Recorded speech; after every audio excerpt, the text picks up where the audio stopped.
because you never die, you live on forever, and you will inevitably figure this out. Well, it goes back into, if you were to sum up all of this, Yeah. the creation of things into one word, it would be experience. Because you can't have experience in existence, or experience without existence, existence without experience. So that nothing could control or entrap your soul unless you believe it to be so. When you, like I stated before, when you leave your body, you are not, it's not a mystical, airy fairy thing. That's one of the biggest things that shocked the hell out of me when I left my body, and I continue to do it. And then when you experience it and you realize that your soul, you're out of your body, and you can see your physical body on the bed as well, and you realize that you never die, it's impossible at that point to control you in the way that people are being controlled now. And many people haven't been here many times. This was the universe, the construct that was created to experience that, which we're not the only one of its kind in that way. You will begin to exit your body and you will leave. And when you exit your body, you will stand up. And when you stand up, you'll look back, you look at your bed and you'll see your body sleeping on the bed. But the interesting thing too, is that when you look at your soul, your hands, the body that you're within, your soul holds a temporary imprint of your physical body. So it's going to look exactly the same, not only exactly the same, but it's going to be physical and dense. It's going to be more real than the body that you just left. And this is instantly when you experience that, there's a thing that shifts within you that instantly you realize that you live on forever and consciousness exists outside of the body. How do you then navigate the earth as you're trying to make sense of it all? Well, you navigate this realm in accordance to who you are on the other side. Mm-hmm. So, what this has done for me personally is really staying in integrity and unconditional love to the best of my ability at all times, because the other side is in a state of always unconditional love. And so, coming back here with also the distortions and what's playing out here, Exactly. to also walk that fine line, because once you wake up and once you see it, it's not always a magical experience, because you also see it all. You could say, in a sense, people really want to truly master unconditional love, but to truly master unconditional love, you would have had to experience the unlovable things.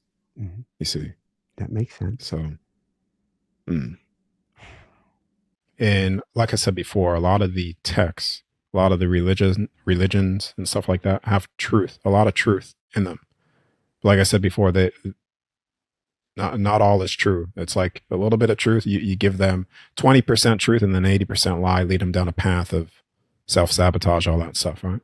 You could say the ultimate currency on the other side, even though there is no currency, but the ultimate currency of wealth is the experience and the wisdom that the soul has. So when you go through your life here in trying to figure out your purpose and what you're supposed to do, it's tuning into your intuition, the thing that people shut down, the instinct of what feels good. Because what feels good, like you said before, well, why don't I just do something that feels bad naturally? Because naturally, you're not tuning into your soul's fullest expression of who you are. Otherwise, that's why you feel different, right? So when you tune into that, you just do that, you'll start walking in a path of doing things that may not even make sense to you, but you're doing it based off your soul's integrity, walking in integrity. Yeah. Once you exit, your thought process, who you are right now, does not change from when you're leaving. You're the same personality. You're the same person. So, yeah. Big on the unconditional love and integrity when you do this, because the moment you step out of that, I mean, man, you're the only person that you can ever escape. And the unforgivable sin is a sin you can't forgive yourself for. So, I mean, you need to be with the understanding of who we are and who you are on the other side to make sure that you are in that state always. Yeah. The moment you start stepping out of that, I mean, you start creating your versions of hell in that aspect, right? This is also where you get, when you talk about the question that you asked, manifestation, people take it as a very passive thing of, let me just sit there and think about what I want with no action. And you've also brought up physical training as well. I'm very physically active as well myself. But that's like sitting there saying, I want to become stronger, bigger, healthier, and you just think about it on the couch and do nothing. Yeah, you could do that on the other side when you leave the body, because you could think of how you want your body to appear and it instantly changes in front of you. But in physical density, there's action applied. You need action to it. This is like I said, we're experiencing what we're not here, essentially, the extremes of all this distortions. So it's not just a thought. It's the thought and the emotion, your energy of walking it fully and completely. And I honestly, I promise every single individual that listens to this, if you believe that nothing could touch or entrap your soul, you will be 100% free. You will not see not one nefarious negative entity, or nor will it ever be able to touch you. I feel it's very important to understand, because a lot of people are seeking truth. They're seeking a truth. And just like your soul has a spark that will create things within your life, the same with truth. There's a foundation to truth. And that's what a lot of people are seeking. And through all of this, you could say the number one truth is returning back to your home again, to remember that, because that's your divinity of where you've come from, where you will always return back to. And it is your true state. And when you remember that in love, then you could start to bring that here. And they call about heaven coming to earth. You could literally bring that here within your reality. And when you get a taste of that for the first time, it's almost like getting a taste of anything that's, I don't know, good for you or amazing. Feels good, right? When you get a taste of that, there's a desire for more. And that's what it was like for me. I want more, I want more, I want more. And I kept on pushing and I kept on pushing and I kept on accessing more. I got access to the records. I got access seeing the nature of reality, actually leaving this construct completely and viewing it from the Godhead. Yeah. And she said, if you stay here, you could stay here, but you could go back. You're going to forget what I told you. I said, no, I'm not going to forget anything. And then, so I made the choice to come back because I was showing certain things, and it was my soul that desired to come back to make that choice. Yeah. Because I knew that this was very temporary in terms of the greater picture of all things. Yeah. And that what this adds to me and all souls, you're experiencing the unexperienced here. When you experience the unexperienced, you gain a certain perceptual wisdom that would have never been birthed unless it was experienced. You see, this realm in particular, right? And I'm just going to say it out is, and if it goes on deaf's ears, and it doesn't really matter. At least someone will hear it. This realm was originally created to experience that which you are not. Because at the end of the day, there really is no such thing as a good or bad thing. It's just an experience. And that experience gives you a certain perceptual wisdom that could have not been birthed unless it was experienced. And so this is where we are now. This one was created to experience the opposite of that. And when you look at this, and I know this is maybe I should try to give a little bit more clarity to this too. Like, yes, unconditional love is you. It's all of us. It's the core of who we all are, because you cannot have unconditional love with a judgment. But you could also say, in order to truly understand unconditional love, you would have to have experienced the opposite of it. The cardiologist, and he says it's titled Fasting for Survival. It's a YouTube video. And what he goes into is that when you stop eating, right, in particular with fasting, right, prolonged periods of fasting, eliminating food out of your diet, your growth hormone, your genetic gene expression spikes, right? Because it's finally getting a chance to clean out all of the inflammation, all of the crap within your system, and your body's finally able to express its gene expression properly, right? We don't need as much food as what people think. I only eat like once a day, and it's pretty much what I stated. And like I said, I used to just eat fruit, but now, particularly this whole year, I've been doing that in particular with the meat and stuff, and animal fat, because my body needs it. My central nervous system needs it. And you have the first heaven, which is this heaven, the earth heaven, which was beautiful in the past.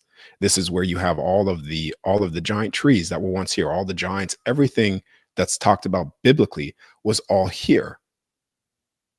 And this is where you even get the Milky Way, is the crack within the firmament, the waters above spilling down.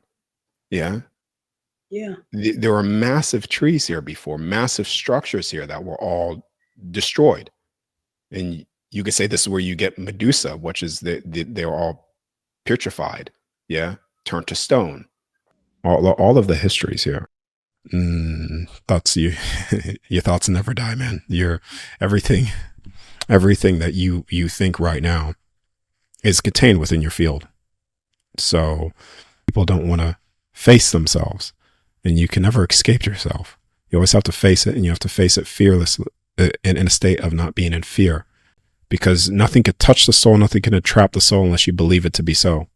And it's your belief in that being so will create your own self-imposed prison until you break free from the fear and you realize that you are an ultimate authority, just like every other soul, and you could honor each and every soul with their ultimate authority and their ability to create based off their will.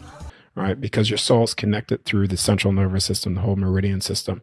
And this is where it goes into the health of the body as well, because when you're accessing information, it's not that the soul cannot maintain all that information, but when you bring it within the body, it could fry it out, just like a computer. If you download too much information all at once in the computer will start to bog down and get slow. It's the same thing with your physical body. So that's where the health is applied as well with us. But when you leave, right, it is more physical and it is more dense than having a physical body. Your soul is more physical than your physical body. And it's all the pleasures of physicality with no limitation. So when you're over on the other side, you could do as you wish, access all things, and you are still in physicality. Karma, no, there's no such thing as karma. That is a great way to put a soul into fear of constantly thinking that they're going to be looped forever for eternity, all those things, right? You need to deal with this, deal with that. There is no judgment on the other side. The very fact of karma means that there's a judgment on the other side of some form. You are the only one that judges yourself. You know, there's no silver cord. Like when I say home, that's stepping back into, you could say, abundance, being infinite. Like nothing is like it is here in that way of death of things, you know. It's life of things constantly. When you're over on the other side, you cannot bend another soul's will. You cannot take advantage or bend that soul's will, right? You can't do it, but here you can. See what I mean? This is the extreme. All forms of technology is pretty much a dumbed down version of that which we can naturally do.